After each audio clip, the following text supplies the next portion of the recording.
Part 1 got into the mistreatment of young Garrick by Palandine, with whom he'd become infatuated, and Garrick and Locar, who, having physically beaten him, responded to Garrick's success in an exercise to then befriending him via Palandine, just to then use and then betray him. The final indignity being giving Garrick an unfavorable rating in a desperate attempt to remove him as a threat.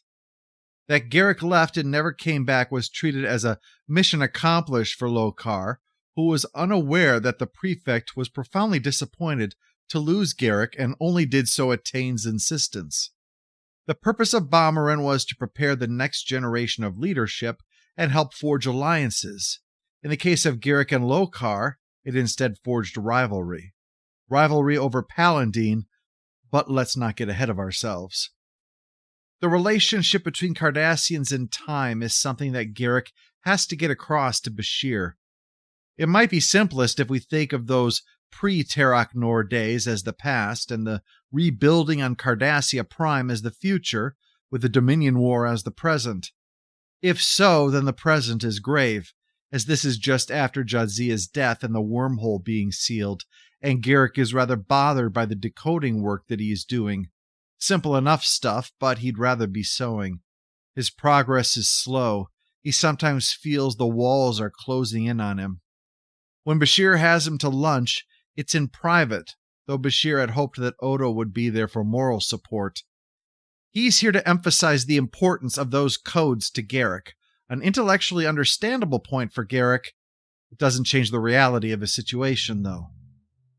Bashir again brings up that holosuite program that allows you to revisit a moment and do whatever you need to do to make your peace with it. He treats Garrick declining like a stubborn refusal to address the problem, so Garrick explains calmly to Bashir, essentially, if he wouldn't use human anatomy to perform brain surgery on Garrick, why is he using human psychology to address Garrick's psychological state? They are alien species to one another. It's frankly shocking they are as alike as they are managing. But Garrick notes the fundamental difference. Humans struggle with their past. Cardassians struggle with their future.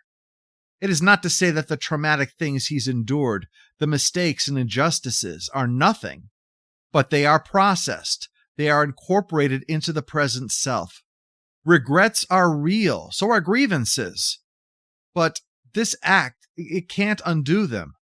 Essentially, the solution Bashir offers doesn't work because what it's intended to achieve, well, Garrick's already there. A program to help you accept the past is a waste of time for someone who already accepts the past. Instead, Garrick spends more time with Romara, to the delight of Quark, who is thinking of being a professional matchmaker with his Dabo girls thanks to this, and to the annoyance of Kira, who says that Romara is a traitor and a thief, and her asking around about Garrick is suspicious. Romara's husband and child were killed when the hijacked shuttle they were on was destroyed by the Cardassians. She survived by chance, wound up with Kira's family, deduced that Kira's mother was the reason they had more than enough food, and stole some. This all comes to a head when she is going to kill Garrick for the Khan Ma, the Bajoran splinter group that simmered in the background in Season 1. I confess I might not have even pronounced that right, it's been so long. She blames Garrick for the ship being destroyed, and when she identified him, the Khan Ma put him at the top of the list for assassination. The event occurred during the transport of prisoners. There was a reversal and the captors became the hostages. Garrick just happened to be at the terminal on his way to leave when it happened, and saw this situation could be talked down. The events described between Gul Toran and Garrick in the episode Profit and Loss. But it was ignored, leading to the destruction. It confirms what Romara saw, and really, she just wants someone to blame. Like humans, past regrets and choices are hard to cope with for Bajorans. She leaves him be. The relationship with Bashir comes to the fore when he's about to leave for Cardassia Prime. Garrick has a dream where he and many other Cardassians that we have seen in this story are being dropped into a pit to be buried alive, and Bashir gives the order to have them buried for the good of the quadrant to never be let out again. To Bashir's confusion, Garrick asks him to come and explain why he was doing that. The implication that emerges, that is, Garrick's reason in asking, ties it to the Habidians that his father had mentioned, more in a moment. Garrick isn't blaming Bashir for his actions, but rather asking him to explain why he might do such a thing, because that is the insight that Garrick needs. Bashir can only think that maybe it was to stop a plague from spreading. Garrick then turns to the matter of the wire and of being shot in the spy program by Bashir. Garrick says being shot like that was the best thing. He was unwittingly putting Bashir into the position of choosing definitely saving Garrick or possibly saving the senior officers. By shooting Garrick, he was putting the greater good over the needs of the individual. That was a reminder that Garrick needed. The dream is a reminder of that lesson, which he needs as he leaves for Cardassia. Never to return, he says. Which brings us to the future. The continued clearing of debris. Garrick says they've moved on from looking for survivors to looking for bodies, but not for Mila's. He's already decided not to rebuild Tain's house, but to let it remain as a tomb for her. And it's a monument for Tain, the one he deserves for provoking the Dominion. To Garrick, this destruction is the ultimate end of Tain's folly. There's certainly a logic to that the deception that caused a Klingon invasion of Cardassian space was to ensure that they wouldn't again be a threat, an invasion that eventually led to Dukat allying with the Dominion and bringing them unopposed to their world. Had it not been for Tain's actions, it's possible Cardassia would have been considered too small of a threat compared to the big three powers of the quadrant to bother with. Tain's plans certainly showed with Locar. Garrick was brought into the Obsidian Order, made a probe, and sent to the peace talks with the Federation for those border disputes, posing as the operative son, along with his brother, Maladek. Maladek, it turns out, was the leader of the group that Garrick helped beat in the final exercise at Bajoran, but he is resentful. He wasn't supposed to be defeated. It was arranged to be a tie which would benefit both Maladek and Locar. Instead, Locar betrayed him and Maladek was disgraced. The presence of Maladek here, we'll later discover, was no coincidence on Tain's part. Garrick plays the part as well as possible, developing a civil relationship with a human there. There's an infuriating moment when the Bajoran occupation came up. Garrick is truly outraged at this man. These people reduced political complexity to pious platitudes while they constructed the greatest empire in the history of the Alpha Quadrant. But soon the issue is Maladek, who wants to be treated for mental illness in the Federation. Garrick, playing on Federation prejudices, invents that the mentally ill are a weakness that cannot be suffered to live. In reality, they are cared for and puzzled over these strange anomalies in the Cardassian culture. When he's told that Maladek claimed he and Garrick were spies, and Garrick wasn't even his brother, Garrick confesses to genuine confusion, that is. He spins it around. What role would a spy even have when the positions are as straightforward as these? This must be some bizarre attempt by Maladek to impress their father. It's an easy accusation. Garrick has heard Maladek through the walls while drunk, and using the Cardassian equivalent of not father, but daddy. Maladek doesn't survive the operation. Of course, fathers and sons are at the heart of much of this. Garrick, after Bajoran, works the gardens with his father, learning the secrets of planting Elosian orchids successfully, only to learn on the man's deathbed that he isn't Garrick's father. Tain is. In fact, he's cover for Mila. He's just her brother, playing her husband, only to protect Garrick's illegitimacy.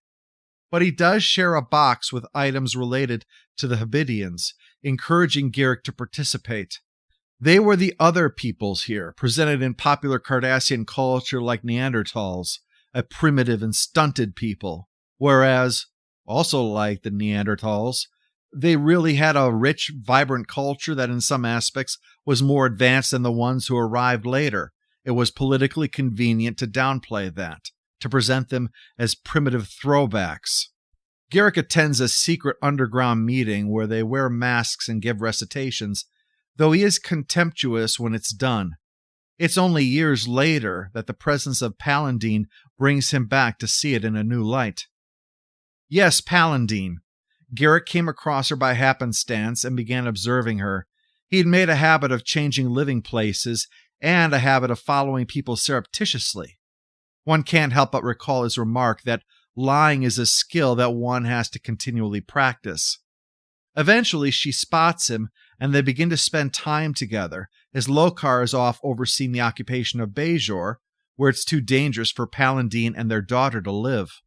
As I mentioned in part 1, the intimacy that Garrick seeks isn't necessarily sexual. That is, sex is just one manifestation. The fact Bashir appears in his dream and in a way that Garrick wants the real Bashir to participate in analyzing could be a sign of this. Concepts of sexuality are reflective of culture.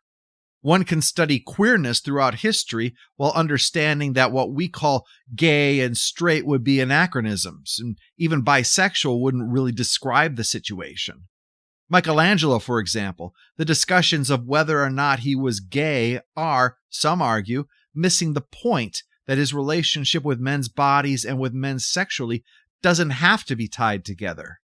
During the medieval and Renaissance times, men who were very likely having sex with other men not only fathered children, but had illegitimate children.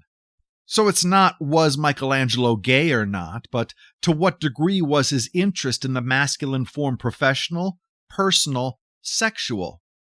This point is important because once we stop trying to flatten this down to identifying Garrick's sexual drive, when we consider his remarks even about his sexual history, as brusque contact meant to quiet desire like a glass of water to silence thirst, it becomes clear that he and Palandine are having an affair.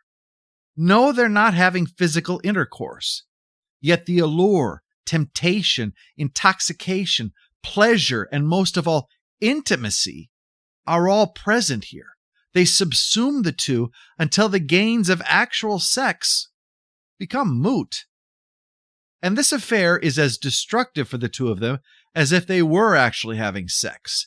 As we later see, Palandine having clearly been battered by Locar, and Garrick is called in before Tain. And Garrick was doing so well, too. He had worked as a gardener on Romulus to aid in the assassination of the proconsul that wanted to steer them toward Kronos and not Cardassia, a personal enemy of Tain, and worked with the former 8 Lubach, Pythus, against the Brotherhood. This was a collection of families who felt that power should rest with the central command rather than the civilian government, and represented a threat. Pythus, who became the new one Lubach after Garrick left, was likewise betrayed by Locar at Bajoran. Note the pattern? 3 people brought into the Obsidian Order by Tain who had been personally betrayed by Locar, whose family was significant within the Brotherhood. This meant that he had 3 agents who had every reason to go along with a plan against him and the Brotherhood. Maladek had just failed to live up to his potential because he was too wrapped up in failing his father. Their job was to go to one of the only lush places left on Cardassia after the climate change that had hastened the fall of the Habidians. Pythus would bring in Ducat, that is, the father of the Gul Dukat we know, to be interrogated by Garrick using the enhancer. The elder Ducat is very tough, though, and eventually associates Garrick with Tain, and the reason for Gul Dukat's hatred of him on the show. Still, Tain was almost ready when he decided to retire to have Garrick replace him. But this affair he's having with Palandine ruins that. Tain is outraged with him, an irony from the man who fathered Garrick outside of marriage with his housekeeper. He presumes that this is sexual for that very reason, even though Garrick insists that it isn't, and so passes Garrick over for Pythus. Instead, Garrick is demoted to probe and sent to Bajor to kill Locar, in a way that won't tie it back to the Obsidian Order. Garrick does so, exploiting Locar's ego.